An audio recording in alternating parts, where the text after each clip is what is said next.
Alright, it's official. I'm making a video about XRP hitting $100, which means the top is in. Everyone sell your XRP right now. Now, but seriously, I've always been really hesitant to make crypto price prediction videos because, let's face it, they're almost always wrong. Yet here I am talking about XRP's price potential because it seems a lot of people are really interested in this topic. Now, my personal journey with XRP has actually been kind of interesting. I wasn't a huge fan of it initially, and I even got a lot of pushback from the XRP community for being very skeptical. But as I studied it more, I started to see its potential for the views. Now, before I start, let me just get something out of the way and be fully transparent about the fact that I own 3,681 XRP, which I bought all the way back in 2017.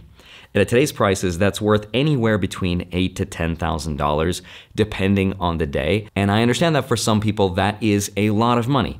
And objectively, it is. But in the grand scheme of my investment portfolio, it represents a very small amount, something like 0.1%. It's very small, so I'm not at all shilling or going all in on XRP. That said though, this video is going to be highly speculative. So please, please, please don't take this as financial advice because this is social media. Do your own research and only speculate what you can afford to lose. But in this video, I'm gonna break down what it would take for XRP to reach $100 a coin. I'm gonna look at some of the latest news and adoption trends and some of the big developments like Ripple's integration into SWIFT, the potential for ETFs, and how banks are gonna start to custody crypto and so much more.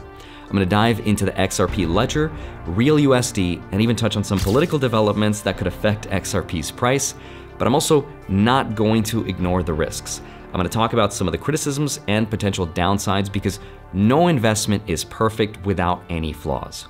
So with that said, let's get into it. Hi, my name is Andrei Jikh. Hope you're doing well. Come for the finance and stay for XRP. So let me start with the latest news because there's a lot happening right now. First up, the SEC has removed its civil lawsuit against Ripple from its website. Now, that doesn't mean that the case is over, but it's a sign that legal pressure is easing. Now, I think the real headline, though, is halfway across the world, because according to a recent report from NASDAQ, 80% of Japanese banks are set to embrace XRP for global payments by this year in 2025. And Japan is one of the most technologically advanced and crypto-friendly countries in the world. And if this adoption happens, it's a huge signal for XRP's utility. Now, why this is such a big deal though is because Japan's banking system is huge. And if XRP becomes the go-to bridge currency for cross-border payments, it could see huge demands from the legacy banks. So this is not just speculation, this is actually a real step toward real-world adoption. So that's one major reason why I think the price has a lot of potential to grow. Another huge potential for growth, though, is exchange-traded funds. Some people call them indexes, and they track the theme of stuff. In the stock market, one of the most popular ones is VOO, which represents the top 500 companies in the US. Roman numeral VOO, top 500. And just recently, several major financial institutions have filed their own XRP ETFs, meaning rather than buying XRP directly, you'll be able to buy it through your favorite brokerage app. And with that, you get all the standard investor protections like you would with SIPC. And if approved, this could be huge. Think about what happened to Bitcoin's price after its ETF approval. The price went up because 401k and institutional money all flowed in. And the same thing happened with gold's price when the ETF was approved back in 2004. But I should also mention though, that just because an ETF gets approved does not guarantee price growth. Look at Ethereum. Its price has not moved much since its ETF approval. So while an XRP ETF would be a big step, it's not necessarily a guarantee. But that's okay because there's another huge development, which is Ripple's integration into the SWIFT payment system. Now, for those who don't know, SWIFT is the backbone of the global banking system, handling over $150 trillion in transactions per year. Let me just give you some context for how big that number is, because I don't think it gets mentioned a lot. The entire world's economic output, what we call the global GDP, is about $105 trillion. That means the payment market is 1.4 times bigger than everything every country produces in a year. That's how much money gets exchanged every year. And all the gold that has ever been mined in human history is worth about $12 trillion. So the global payments market is 12.5 times bigger than all the gold in the world. Even the US national debt, which is a ridiculous $36 trillion, is much smaller by comparison. You get the idea. This is why the global payment space is such a big deal for any crypto that competes in this space. The potential is there, but it's also going to take a lot of adoption and innovation to make it happen. Now, Ripple's integration isn't necessarily a replacement for Swift, but it's a step toward modernizing that system. And Ripple's on-demand liquidity, ODL, uses XRP as a bridge currency to make country-to-country payments faster and cheaper. And this is where things get really interesting. If XRP becomes a key player in the global payments market, its utility and demand could skyrocket because more banks and countries would want it. But it's also still very speculative, and we still need to see how it plays out. But we're gonna see what happens as early as March 10th this year. This is a huge deal for XRP. Why? Because XRP is ISO 20022 compliant. Now, ISO 20022 is a global messaging standard for financial institutions. It's the language of the banks, and it's the backbone of the new financial system. In fact, it is mandated that all banks speak this language by March 10th this year. And XRP is one of a handful of cryptos that does. If XRP becomes integrated into this system, it could see massive adoption by banks and financial institutions. So even capturing a small fraction of a $150 trillion market could be huge. Now, this is still early days and adoption takes time. There's a lot of moving parts, but the potential is there, and it's one of the biggest reasons why XRP has so many believers. Now let's talk about the XRP ledger and RLUSD, or Real USD, Ripple's stablecoin. The XRPL is Ripple's blockchain that can handle over 1,500 transactions per second with fees as low as $0.0002 per transaction. Compare that to Ethereum, which can handle about 30 transactions a second, or Bitcoin, which handles about 7. XRPL also has a built-in decentralized exchange, which allows users to trade assets directly on the ledger. Now, some people speculate that this could tie in to Larry Fink's vision of the investment world of the future. I want the SEC to rapidly approve the tokenization of bonds and stocks. That will simplify things, make things easier, and it would save more money for more people. It would bring down the cost of ownership of stock and bonds. Those are the type of financial reforms we need. Believe it or not, Ripple actually tokenized the first money market fund on the XRPL. And this is a huge deal because it shows a proof of concept that it's possible to put assets that are worth trillions of dollars on the blockchain effectively. Now, this is a can of worms that could be its own separate video, but long story short, imagine some of your favorite stocks trading on the blockchain 24/7 all the time without market closes. That is all transparent, instant. That has a huge total addressable market, what's called TAM. It's worth hundreds of trillions of dollars. That's where BlackRock sees the future of finance going, and that's what Ripple is trying to be a part of. But another huge potential is SAB 121 and Real USD, which is Ripple's stablecoin. Stablecoins like Real USD are meant to stabilize value, and they're usually tied to the US dollar, and that makes them perfect for everyday transactions. That also makes them good for remittances and, of course, DeFi or CeFi applications. Now, by introducing Real USD, Ripple is adding an asset to the XRPL, which could attract more users, more developers, and more institutions. But why this really matters is, number one, because Real USD could work hand in hand with XRP in Ripple's on-demand liquidity product. Now, I know it's really complicated what I'm saying, but here's an example. Imagine there's a payment. It could start in Real USD for stability and then settle in XRP for speed and cost efficiency. And this dual currency approach could make Ripple's payment solution even more appealing over Swift. Remember that $150 trillion market. Now I know it's still a little complicated, so here's a really simple analogy. Imagine a train running on a set of tracks. Now the tracks themselves is the XRP ledger, and what's being transported, these little train cars, are real USD. That's the stablecoin. But in order for the cars to use the tracks, it has to burn XRP as a form of payment. But it's not just payments. Reason number 2 is because it goes hand in hand with the repeal of something called SAB 121, which is an accounting standard that has now changed starting this year. That means banks can now custody or hold your crypto and lend against it.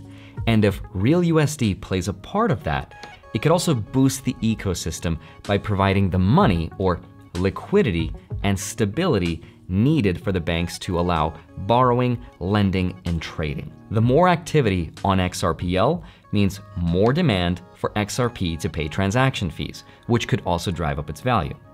The risk, though, is that if real USD, the stablecoin, becomes too dominant, it could overshadow XRP in some use cases. Especially if I'm a country and I just want to buy some oil, I want to send $1 billion, I don't necessarily want to use a volatile currency that could be worth a couple percentage points less by the time it arrives to the other side. So just keep that in mind, but I think the Ripple team probably has solutions like the dual currency example I just showed you. But there's even more interesting news. President Donald Trump is forming a crypto advisory council, and Ripple CEO Brad Garlinghouse is rumored to be one of the people that could be a part of this Jedi Council. Mr. President Trump has also signed an executive order for what's called a sovereign wealth fund. It's a very exciting event. We're going to have a sovereign wealth fund, which we've never had. I think in a short period of time, we'd have one of the biggest funds. Now, a sovereign wealth fund is essentially a state-owned investment portfolio that holds things like stocks, bonds, and potentially cryptocurrencies. Now, if XRP were included in such a fund, it would be a huge vote of confidence. Of course, that also means if XRP is included, chances are even higher that Bitcoin would probably be in this fund as well, and maybe even Ethereum. But now let me just tie everything together and let's get into some number theories. Understand that the entire confidence of the crypto market is based on one idea: Bitcoin. Without Bitcoin, whether we like it or not, the market would not exist to the degree that it does today. So let's look at this through the lens of Bitcoin. Because right now, Bitcoin's market dominance is about 60% of all crypto. That's a market cap of roughly $1.9 trillion. XRP's market cap is about 4.5% of that. So what does that mean? Let's fast forward to the year 2030. What does the future look like? A lot of analysts predict that by 2030, Bitcoin would probably be somewhere near $1 million a coin, with a market cap of around $20 trillion, give or take a couple trillion. Now, if XRP maintains that same 4.5% dominance, its price could go up to between $22 to $25 a coin, which is about 10 to 12x from today's prices. That's sort of like a baseline price prediction that's based purely on Bitcoin's success. But what would it actually take for XRP to reach $100 a coin? XRP's market cap would have to be about $5.7 trillion. That's actually pretty doable. That's triple Bitcoin's current market cap. It's possible, but it would take massive adoption, especially by financial institutions and countries. And if all the things I talked about in this video turn out to be more or less realities, then yes, it's possible. But there are also some risks that I want you to consider. At some point in the future, people will take some parts of this video out of context and be like, Andrei's pumping XRP. So I think it's really important to pump the brakes and be sensible for just a minute, because as much as there is excitement for countries buying XRP and using it for their own sovereign wealth fund or reserves, remember that countries might prefer an asset that's not tied to any nation. And think about this for yourself. Imagine you're the leader of a country. You want to hold reserve assets, or you want your country to have its own sovereign wealth fund, a portfolio of stonks, right? If crypto is something that you want as a part of this strategy, would you want an asset that is somewhat centralized, in the sense that it has a CEO and is part of a company and is tied to a country you may not like? Or would you want something that is not tied to any countries, that's free from CEOs and free from the rules of a nation and its governing laws? And I think it's at least valid enough to consider. Also, XRP recently experienced a block halt where the ledger stopped processing transactions, and that emphasizes what I said about trust in the system, especially if it requires intervention to fix. But here's what I really want to leave you with, and I want to say this in every crypto price prediction video in the future. Just remember this quote because it's brilliant. I came up with it. At the edge of expectations, assumptions turn into belief.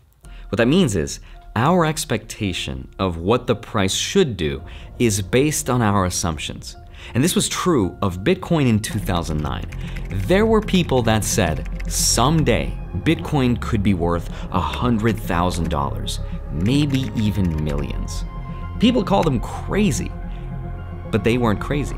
They just made assumptions of assumptions about assumptions of assumptions. And as Bitcoin got older, slowly those assumptions came true, one by one.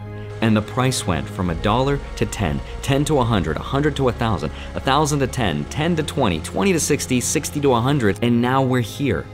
And now the leap from 100K to $1 million is just 10x, which is still a lot, but not as much as the leap from $2 to $100. That's 50x your money. And that's because for Bitcoin, there's now less assumptions.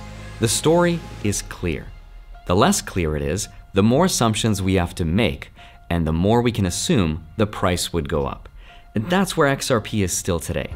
A lot of what I talked about in this video are incredibly good reasons for the price to go up. But remember, they are assumptions based on assumptions of assumptions about the future. And the farther out we extrapolate into this future and assume that we're right about it, the price gets crazier. But remember, at the edge of expectations, our assumptions turn into belief. The good news is if enough people believe the assumption, it might come true. And that's exactly what happened to Bitcoin. So keep all of this in mind. It's really helped me a lot throughout the years. So if you're going to invest in XRP, do it as part of a diversified portfolio and only with money you can assume to lose. I hope I've made it very clear that this is all highly speculative, but there is also a lot of potential. And if you like my style of teaching, I put together a step-by-step, beginner-friendly guide on how to protect your XRP and your Bitcoin and put them on the blockchain. Now, it's fundamentally the same process between the two. I use Bitcoin as the example, but I can also add XRP.